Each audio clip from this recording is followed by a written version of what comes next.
கண்ணு பாட்டிக்கு குடிக்க கொஞ்சம் தண்ணி கொண்டு வாடி தங்கம். நான் பிஸியா விளையாடிட்டு இருக்கேன், நீயே கொண்டு போய் குடி போடி.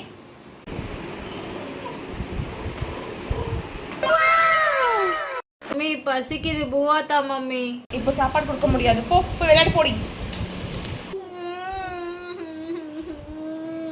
நீ தானே எனக்கு பூவா தரணும், ஏன் தரமாட்டுற? போடின்னு சொன்ன. கரெக்டா? பாட்டிக்கு நம்மளை விட்டா யார் இருக்காங்க? பாட்டி உங்ககிட்ட தண்ணி தானே கேட்டாங்க, அப்படி முண்டு கொடுத்துட்டு விளையாடி இருக்கலாம்ல. நீ கேம் தானே விளையாடிட்டு இருந்த. பாட்டின்னு இல்லை தங்கம், யார் என்ன ஹெல்ப் கேட்டாலும் நீ செய்யணும், ஓகே? அப்போ தான் நீ குட் கேர்ள். நம்மக்கிட்ட ஒருத்தவங்க ஹெல்ப்புன்னு கேட்குறாங்க அப்படின்னா நம்ம கண்டிப்பாக உங்களுக்கு சப்போர்ட் பண்ணியே ஆகணும், சரியா? மம்மி உன்னை போடி சொன்னதுக்கு உனக்கு எவ்வளோ கோவம் வந்துச்சு. அப்போ பாட்டி நீ போடி சொன்னது தப்பு தானே, பாட்டிக்கும் ஹர்ட் ஆயிருக்கும்ல. போ பாட்டிக்கிட்ட போய் சாரி சொல்லு போ. இதுக்கப்புறம் இப்படி நடந்துக்கூடாது, ஓகே? சாரி மம்மி, நீ நான் அப்படி பேச மாட்டேன். யார் ஹெல்ப் கேட்டாலும் நான் செய்கிறேன். பாட்டிக்கிட்ட போய் சாரி சொல்கிறேன் மம்மி. பாட்டி சாரி பாட்டி, நீ என்ன ஹெல்ப் கேட்டாலும் நான் செய்கிறேன். இதுதான் முற்பகல் செய்யும் பிற்பகல் விளையும். குழந்தைங்களுக்கு நம்ம என்ன சொல்லி கொடுக்குறோமோ அதை தான் குழந்தைங்க ஃபாலோ பண்ணுவாங்க. குழந்தைங்க தப்பு பண்ணும்போது அப்பப்போ அவங்களை கடிச்சு வளங்க, மறுபடியும் அவங்க அதை தப்பை செய்ய மாட்டாங்க.